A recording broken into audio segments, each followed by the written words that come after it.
A paz bendita de nosso Senhor Jesus Cristo seja com todos. E com confiança ousemos dizer: Deus é o nosso ajudador. Eu quero responder uma pergunta que me chegou aqui, irmãos. É uma pergunta de cunho doutrinário. Pastor, fazer a transfusão de sangue é coisa errada? Eu sei quem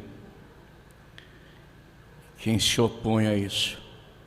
São os seguidores de Charles Russell, fundador da Ordem Teológica Testemunhas de Jeová.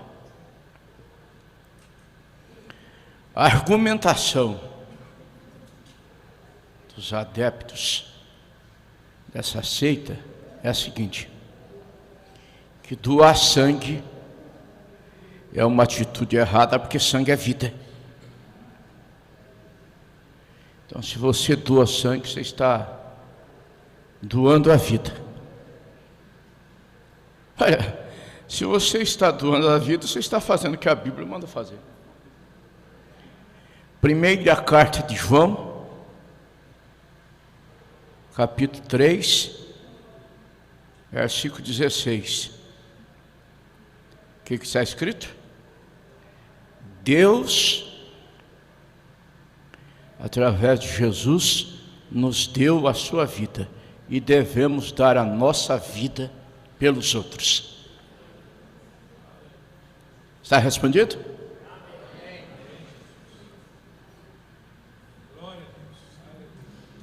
Quando alguém te fala assim, não, transfusão de sangue não deve ser feita, é errada.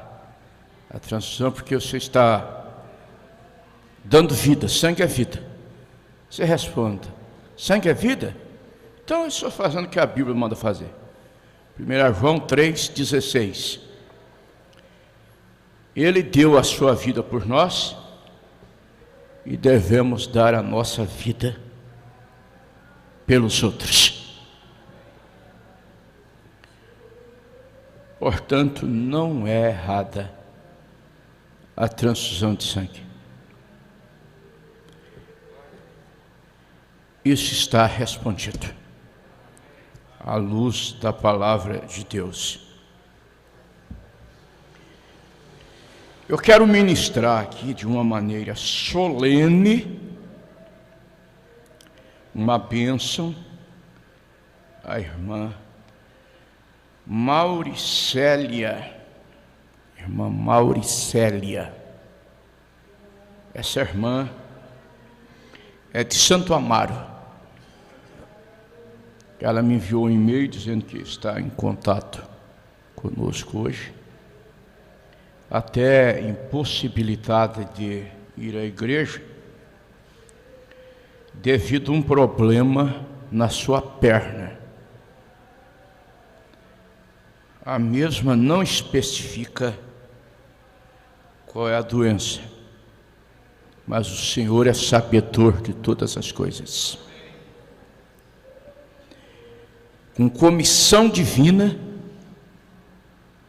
no nome de Jesus Cristo, eu vou neutralizar aquela obra de Satanás. A igreja, todos os irmãos e irmãs com os olhos fechados, eu vou pedir para o irmão Celso cantar a primeira estrofe do Somente Crer. E a irmã Mauricélia, fique contrita, libere a sua fé, tende fé em Deus. São Marcos 11, 22. Tende fé em Deus.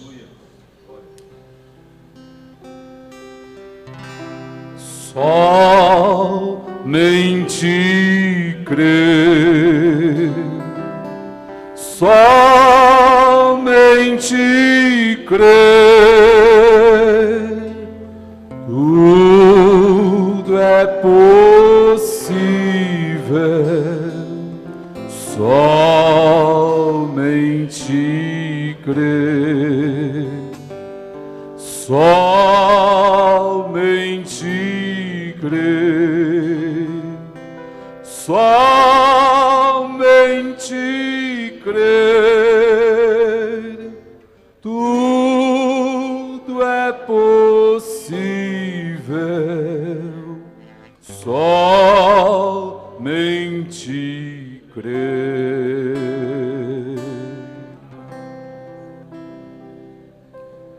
Senhor, uma das revelações que o Senhor deu ao teu enviado,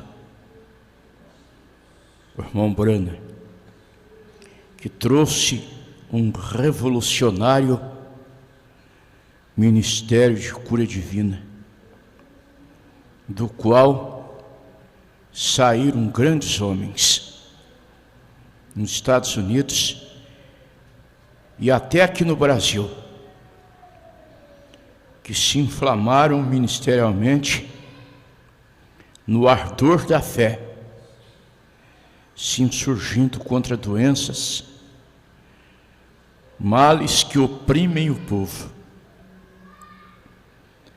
O Senhor mostrou para o irmão Brana a influência dos demônios nas doenças. Ele chegou a pregar uma série de mensagens sobre demonologia,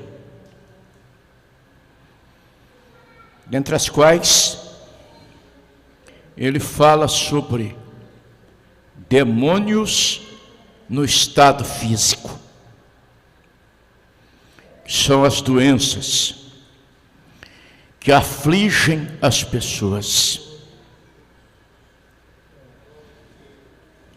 Como ministro do Evangelho,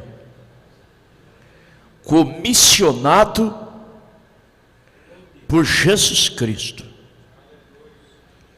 ocupando legitimamente este lugar, o púlpito, levanto a minha mão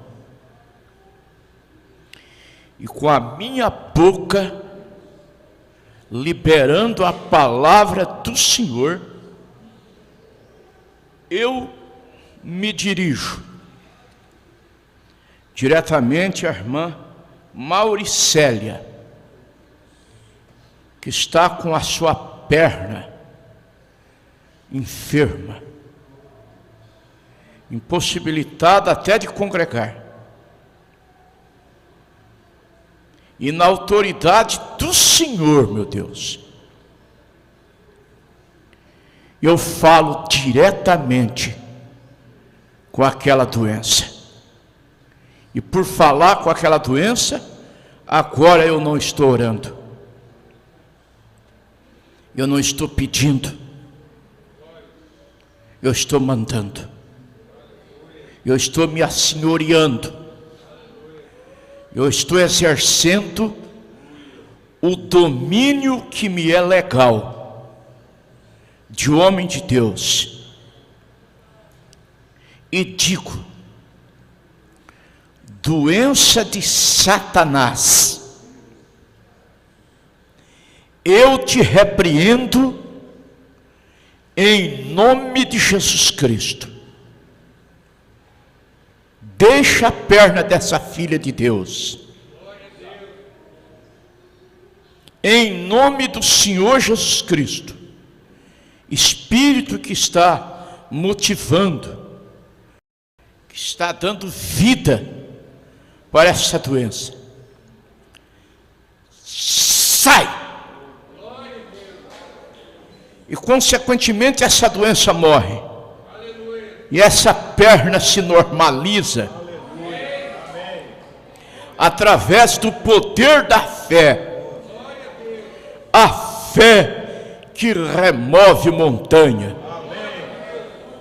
Ensinamento genuinamente bíblico que saiu da boca de Jesus Cristo em São Marcos 11, 23. A fé transpõe monte. Filho de Deus, tome posse. Diga agora, filha de Deus, eu tomo posse da minha cura. Amém. Vamos ler as Escrituras. São Mateus, capítulo 24, versículo 32 ao 35.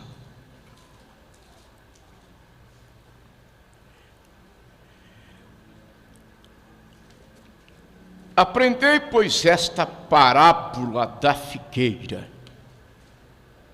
Quando já os seus ramos se tornam tenros e brotam folhas, sabeis que está próximo o verão. Igualmente, quando virdes todas essas coisas, sabei que ele está próximo às portas. Em verdade vos digo que não passará esta geração sem que todas essas coisas aconteçam. O céu e a terra passarão, mas as minhas palavras não hão de passar. Senhor, abençoe cada coração com a sua santíssima palavra. Pode se sentar, irmã Rebeca e irmã Raquel.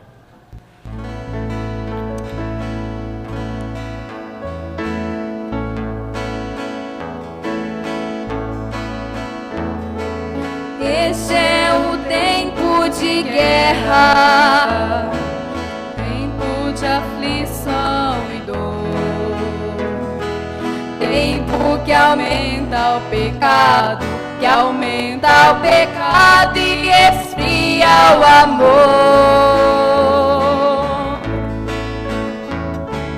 A cada passo que damos, o inimigo nos explora. Este é o tempo de morte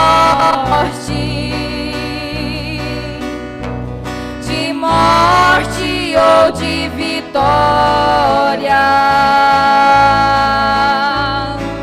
Só pode ser vencedor quem anda na sombra da cruz. Só pode ser vencedor, soldado fiel, fiel a Jesus. Este é o tempo de aperto,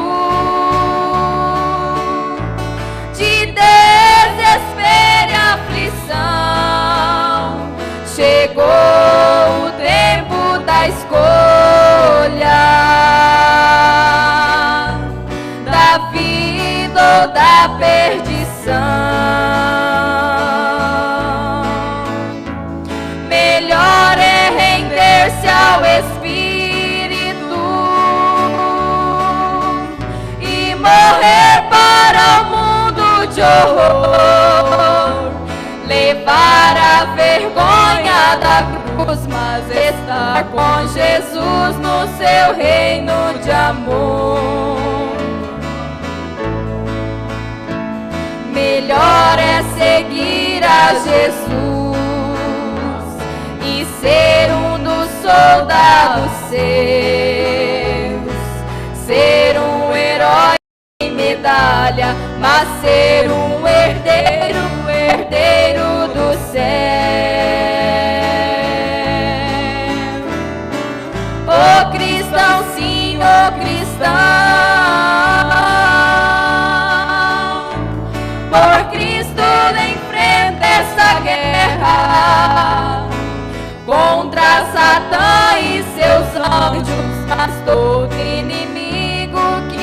age na terra. Esse é o tempo oportuno da posse da vida eterna. Chegou o tempo da escolha de ficar com Cristo ou com o mundo e seu mal. Esse é o tempo de aperto, de desespero e aflição. Chegou o tempo da escolha da vida ou da perdição. Melhor é render-se ao Espírito e morrer para o mundo de horror, levar a vergonha da cruz, mas estar com Jesus no seu reino de amor. Melhor é render-se ao Espírito e morrer para o mundo de horror, levar a vergonha da cruz, mas estar com Jesus no seu reino de amor.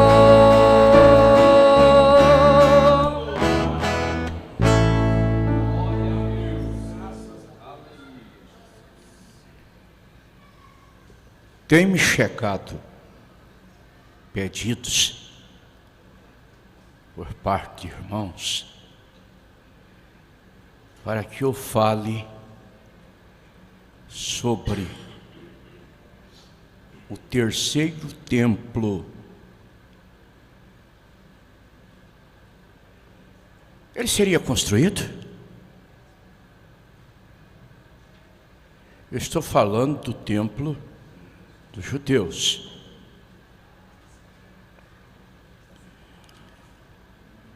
Vocês sabem que o primeiro templo foi construído através do sucessor de Davi, Salomão, reinado próspero, homem bem-sucedido. Houve uma intenção, sim, por parte de Davi em construir o templo.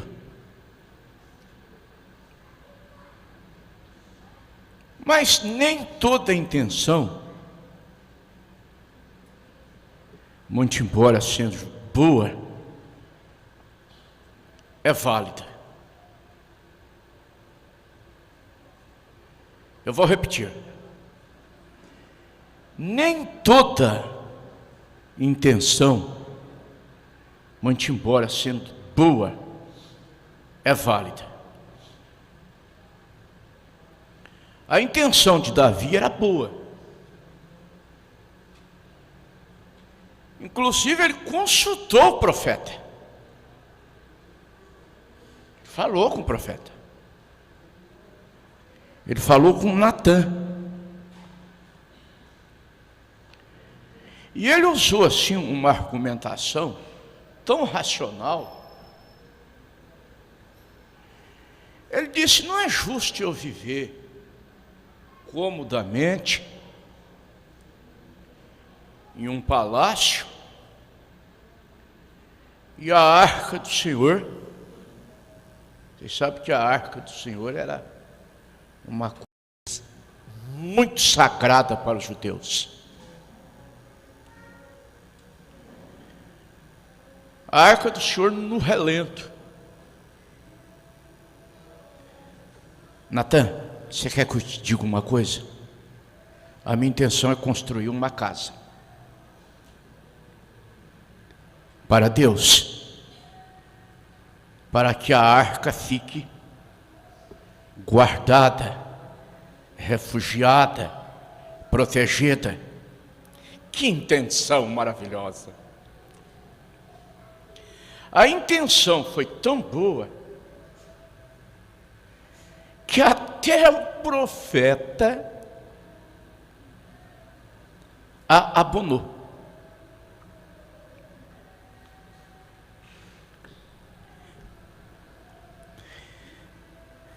Às vezes eu não sou entendido como faço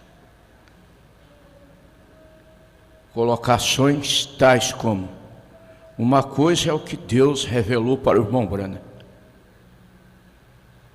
outra coisa é o que ele pensou e às vezes foi corrigido. Vocês estão entendendo? Essa é a minha posição. Lembrando, uma vez alguém perguntou para ele assim: qual é a evidência do batismo do Espírito Santo? Ele respondeu: o amor. Posteriormente Deus o corrigiu e disse: não. A evidência de que uma pessoa tem o Espírito Santo é ela ser guiada em toda a verdade, ela ter a palavra, e a palavra manifesta, exteriorizada através dos frutos. O que identifica a árvore? Os frutos, né? A palavra identificada através dos frutos. Mateus 7,20, pelos frutos os conhecereis. São João 16,13, o Espírito Santo vos guiará em toda a verdade. E toda a verdade é a palavra. São João 17,17, santifica-os na verdade, a tua palavra é a verdade. E quem tem o Espírito Santo tem uma compreensão exata da palavra. Provérbios 1:23. Convertei-vos pela minha repreensão, e eis que abundantemente derramarei sobre vós o meu Espírito, e vos farei saber as minhas palavras.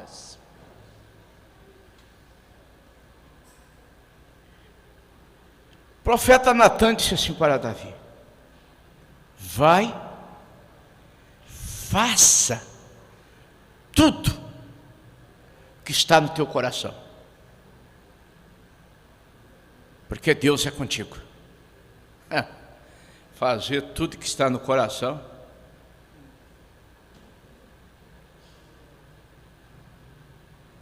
é critério? É infalível? Tudo que está no coração é Deus. E Jeremias capítulo 17, versículo 9: enganoso é o coração.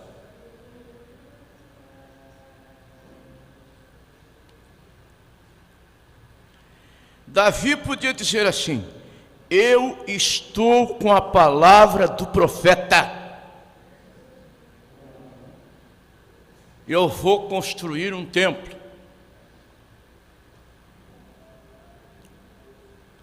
Mas naquela noite, Deus foi a Natã. Agora foi Deus.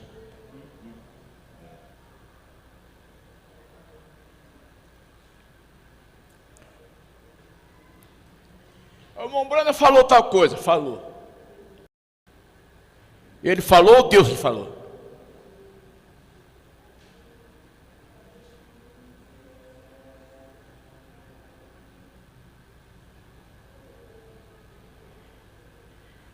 Quando ele se equivocava, Deus o corrigia.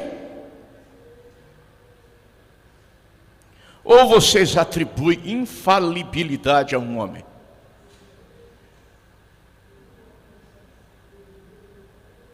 eu atribuo infalibilidade ao ofício profético. Vocês estão entendendo?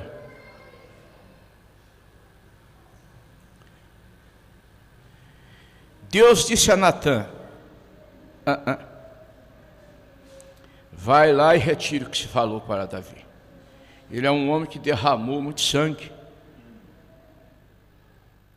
e construiu um templo, uma casa para mim, é uma coisa muito sagrada. O seu sucessor fará isso. E Salomão construiu um templo que foi o orgulho dos judeus.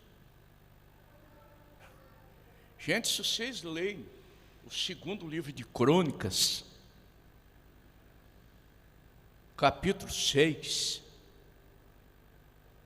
capítulo 7, naquela festa inaugural, a glória do Senhor invadiu, tomou conta do templo.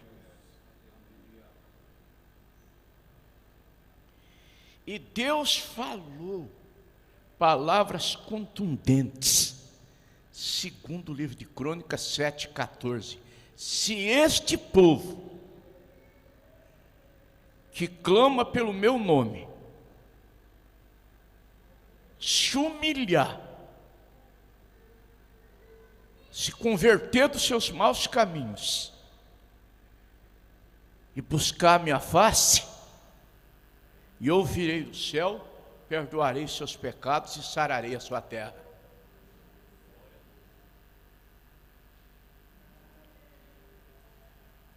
Aquele tempo foi uma ostentação, foi uma glória. Até que, com a invasão babilônica, o templo foi destruído. Foi terrível aquilo. Exílio babilônico, 70 anos. Daniel capítulo 9. Ciro, rei da Pérsia, deliberadamente faz com que o povo judeu tenha permissão para voltar.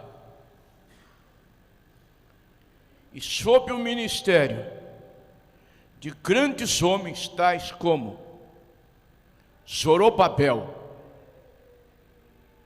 Esdras, Neemias, o templo foi reconstruído.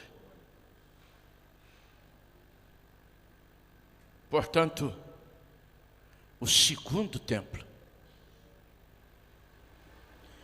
Quando Jesus Cristo veio, o segundo templo estava erigido. Ele havia sofrido reparo, mas estava erigido. Inclusive os discípulos, na tentativa de fazer com que Jesus o admirasse, levaram o Divino Mestre para mostrar-lhe a estrutura do templo.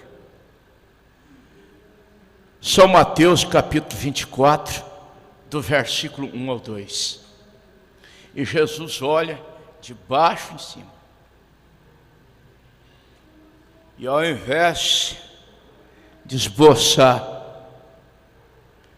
palavras de admiração, de exclamação, que maravilha,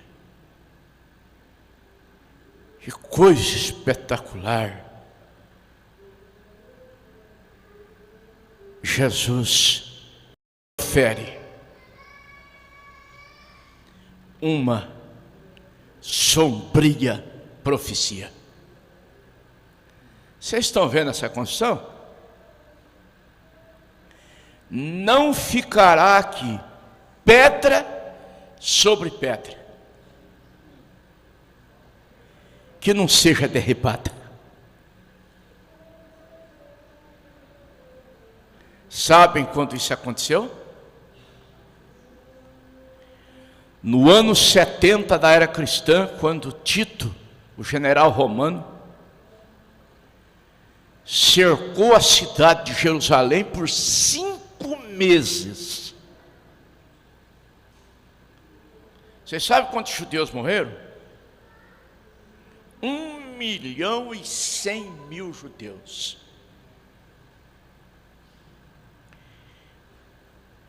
E o templo, erigido pela segunda vez,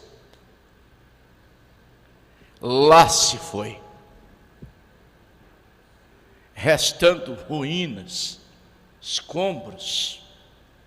Mas eu faço uma pergunta: haverá o terceiro templo? É o que os irmãos pedem para me falar. Porque hoje, no lugar do templo, está uma mesquita. A mesquita de Omar. Templo muçulmano. O que Jesus chamou de abominação no lugar santo. São Mateus capítulo 24, versículo 15.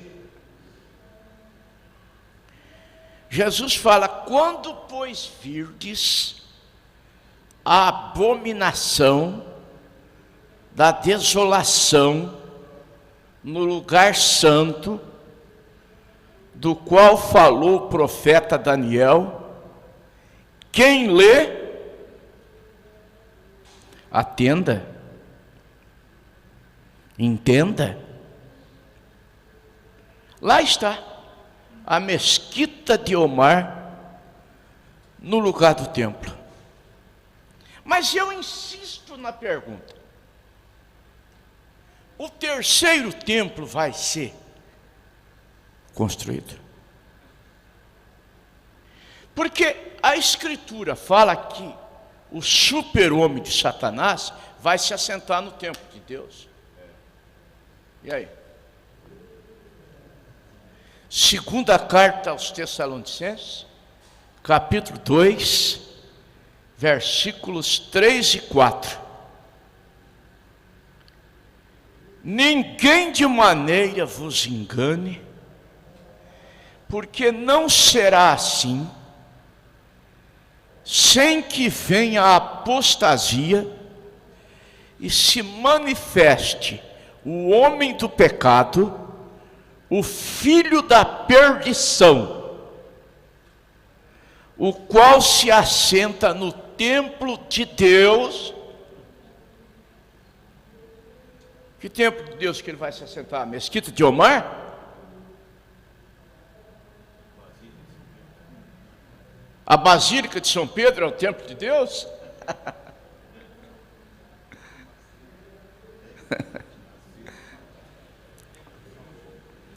O suposto templo de Salomão em São Paulo é o templo de Deus? Símbolo de ostentação, de técnicas sugestivas, manipulatórias, de malabaristas neopentecostais? É o templo de Deus? A igreja, nós vamos falar um pouquinho acerca disso. Não será uma mensagem estrondosa, não, mas ela vai ser consistente. Ela já está sendo consistente. Eu quero dizer para vocês, baseado no que o Mombrana fala, o mensageiro do entardecer, quem quer anotar?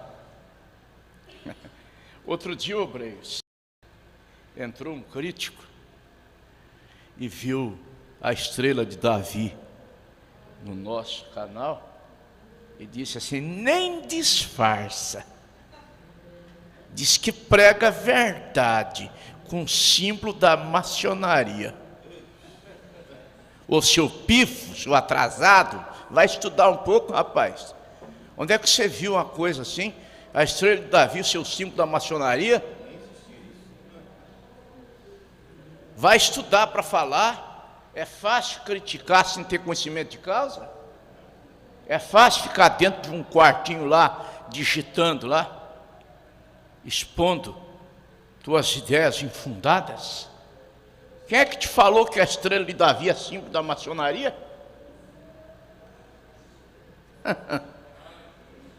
O Mensageiro do Entardecer, parágrafo 133.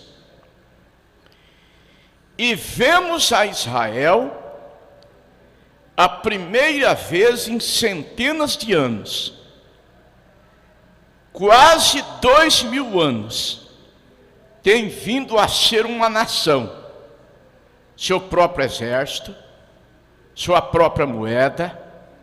Israel está em sua terra, sua própria nação, sua própria bandeira, pertencendo às Nações Unidas. Ela é uma nação, e é um dos maiores sinais em que podemos pensar agora mesmo.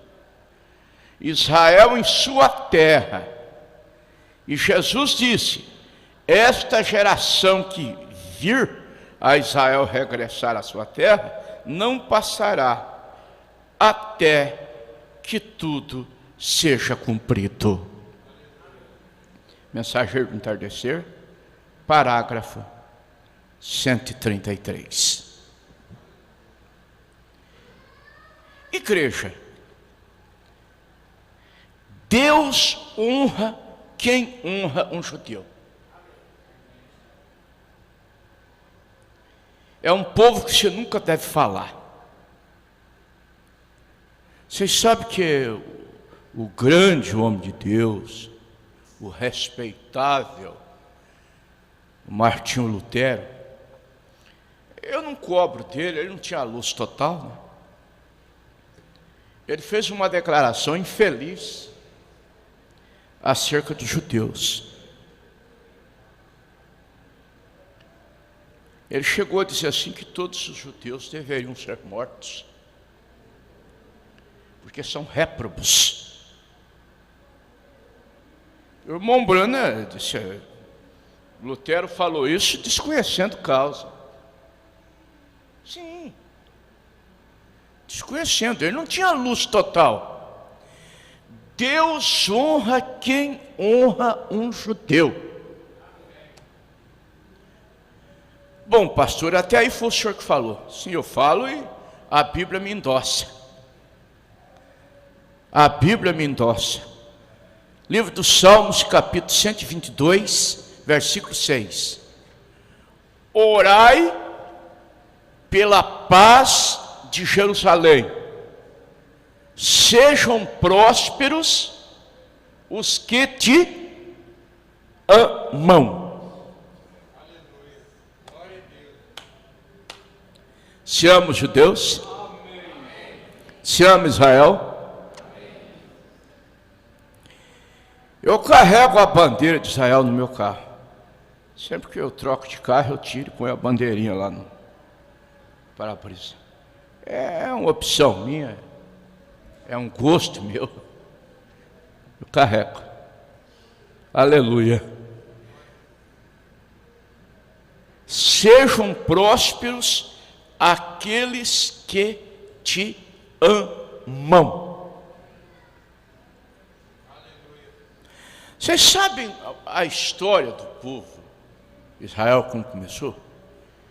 Deus escolheu um homem para dar origem a essa nação. Ou então Abraão. Gênesis 12. E no versículo 2, Deus disse assim: partirei uma grande nação.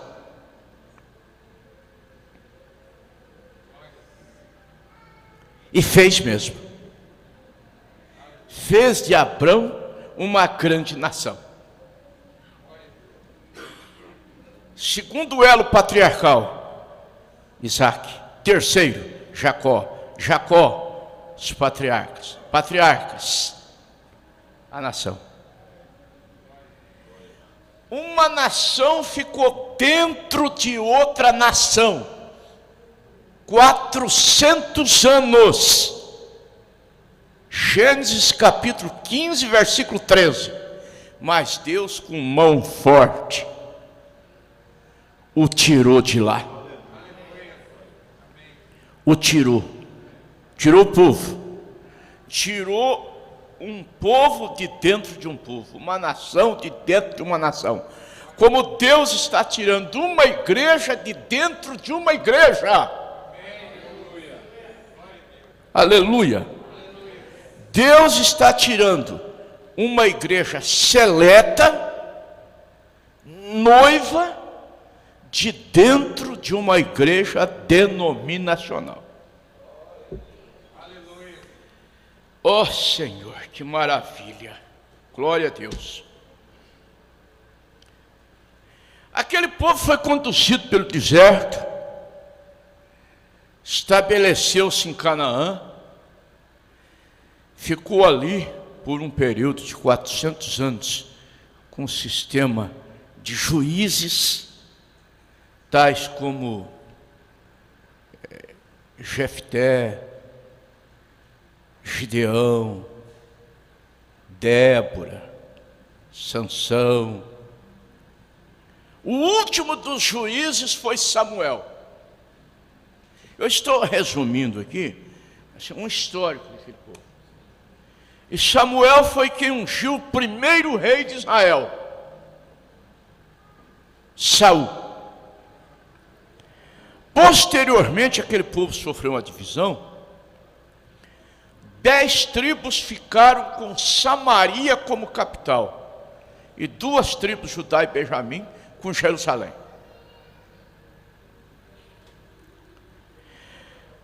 Porém, igreja, Deus disse que aquele povo seria espalhado. Deus disse. Está escrito aqui, ó, Levíticos, capítulo 26, versículo 33, que Israel seria espalhado entre as nações. E foi. Mas Deus os trouxe de volta. Deus os trouxe de volta. Ezequiel capítulo 36, versículo 24. E vos tornarei a trazer dentre as nações.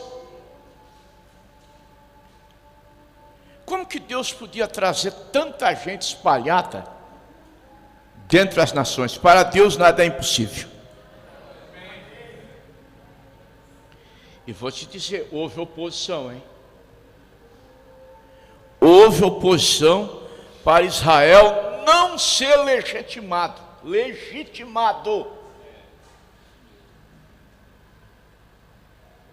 Onde está a organização para a libertação da Palestina? Conseguiu impedir? Onde estão os magnatas do petróleo?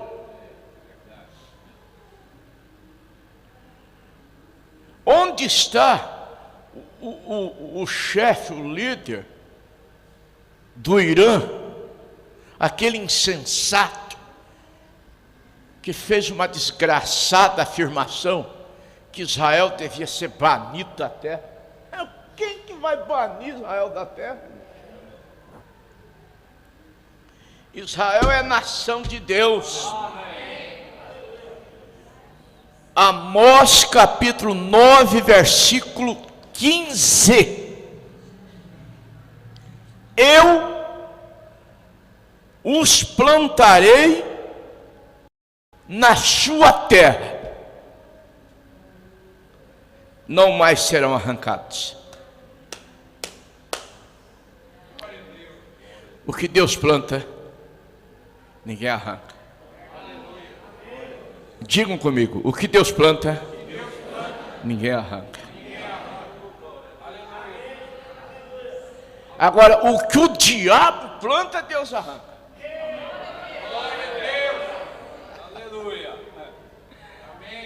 Aleluia! O diabo plantou uma semente no Éden, Deus vai arrancar ela. E logo. E quando eu falo isso, os advogados dela se enraivecem. Mas como se enraivecem? Se entrincheiram em seus argumentos teológicos e procuram nos retalhar, nos achincalhar. Quando eles estão xingando, nós estamos seguindo em frente. Aleluia. Mateus 15:13. Toda planta que meu Pai Celestial não plantou será arrancada. Me digam, vocês conhecem alguma coisa? Eu até anotei aqui, ó. A guerra relâmpago de 6 dias. Vocês sabem quantas nações os árabes estavam? Egito, Síria, Jordânia, Iraque, apoiados pelo Kuwait, Líbia, Arábia, Argélia, Sudão.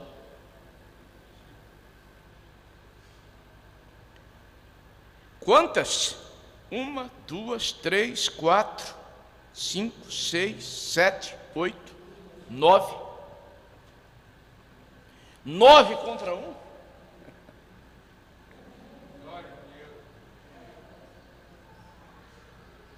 Nove contra 1. Mas se Deus peleja por um povo, aquele povo perde? Eu sei que entram os analistas com a linguagem racional, da razão, e diz, não, Israel usava armas de última geração, apoiado pelos Estados Unidos. Mas escute aqui, e essas nações árabes não usavam armas da extinta União Soviética? Usava foice. Que na época era uma potência e que rivalizava, disputava com os Estados Unidos o primeiro lugar? Isso aí eles não veem, né? Foi a vitória do sobrenatural. Foi a vitória do sobrenatural. Aleluia. Esse povo está ali, esperando pelo Messias. Eles querem o Messias. Está no tempo do Messias se revelar a eles. Mas está no tempo do nosso José deixar a esposa na sua casa para se revelar aos seus irmãos. Aleluia! Essas verdades são consistentes. Essas verdades são impactantes, independente de grito, de choro, de eloquência, de emoção. Isso fixa na alma. Isso fixa na alma. Jesus vai se revelar a eles. E vou dizer para vocês uma coisa. Eles não sabem que Jesus Cristo é o Messias. Tudo que eles sabem é que o Messias será Deus. Amém. Agora eu mexi com vocês, doutores, bacharéis em teologia, homens entendidos. Me digam que eu estou errado. Me digam que as profecias messiânicas do Velho Testamento acerca de Jesus Cristo não nos dão conta que o Messias é o próprio Deus.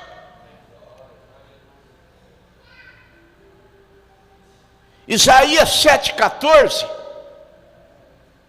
Seu nome é Emanuel, e Emanuel é o quê? Mateus 1:23, Deus conosco.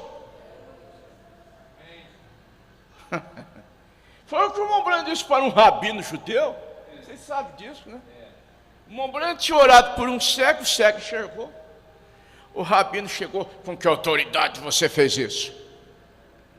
O Montblanc respondeu: com quê? Em nome de Jesus Cristo, o Filho de Deus. O rabino disse: vocês gentios, vocês são pagãos mesmo, hein? Vocês partem Deus em 3 partes, essa tríade, esse triteísmo, e oferece isso a um judeu. Vocês pensam que nós vamos engolir isso aí?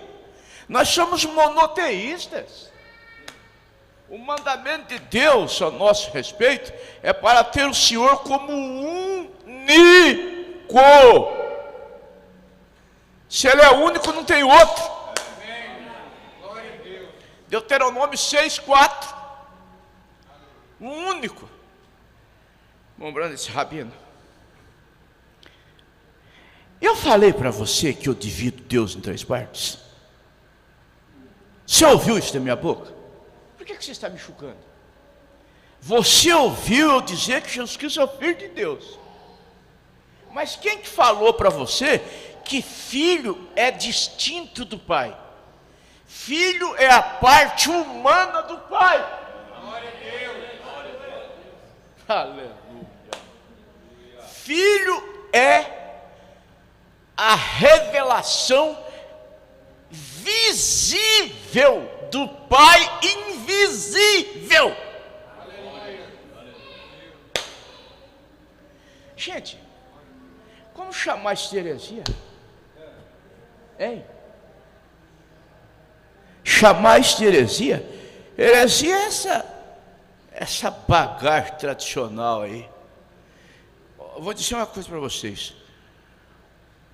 O catolicismo herdou o triteísmo do paganismo e o protestantismo herdou do catolicismo.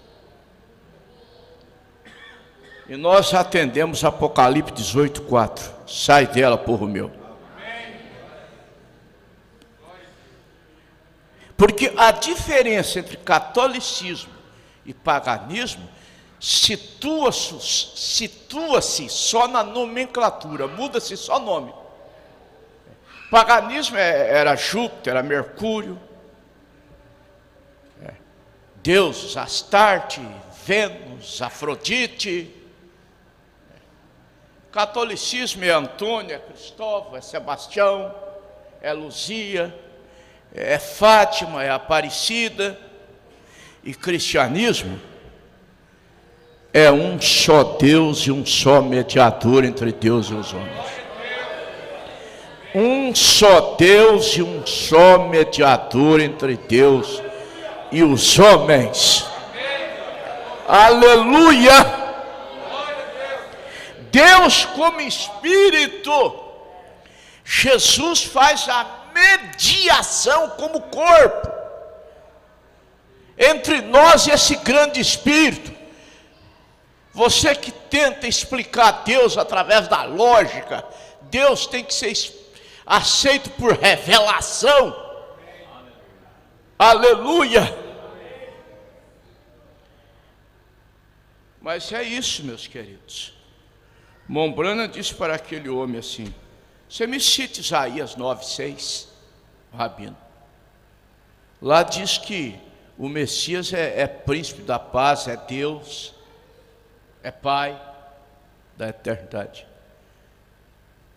Montblanc perguntou para ele: quando Jesus falhou como Messias? Então, o Messias é o próprio Deus. E quando Jesus se revelar a eles, eles vão ver Zacarias 13:6, as mãos furadas. As mãos furadas, os cravos. Zacarias 13:6. Eu lembro quando a gente era jovenzinho, Na denominação nós gostávamos de testar a sabedoria um do outro. E uma vez um lá descobriu uma pergunta e deixou todos nós sem saber o que falar. Qual é o sinal que tem no céu feito pela mão dos homens? Deus. Que homem que foi no céu fazer sinal lá? Eu perdi quase a noite pensando. Sei que em sua mão leva o sinal, que no próprio céu nos lembra o mal. Correta? Aleluia! Sinal dos escravos. Aí eles vieram e perguntaram, mas escute aqui, o senhor é o Messias? Sim, sou. E esses sinais aí? São feridas que as recebi na casa dos meus amigos. Que paradoxo, hein? Ser ferido na casa de inimigos tem uma explicação plausível, né? Você ser ferido na casa de amigos? Hein? Ser ferido na casa de amigos? De repente chega uma conversa, fulano falou tal coisa, eu tenho respeito. Falou? Quem falou mesmo? O fulano, daquela fonte lá, só pode sair essa água mesmo. Vocês estão entendendo? Amém. Mas quando vem de uma mão que você não espera, aí te arranca suspiro. Aí dói. Às vezes uma palavra dura, dependendo da boca que ela sai, não te dói tanto quanto uma palavra bem menor de uma outra boca que você não esperava. Vocês concordam?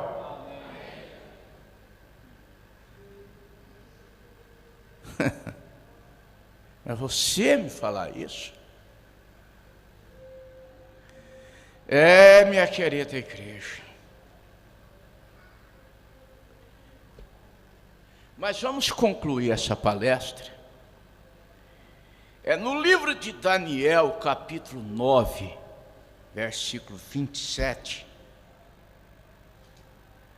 está escrito que Roma fará um pacto com os judeus e na metade da semana fará cessar o sacrifício.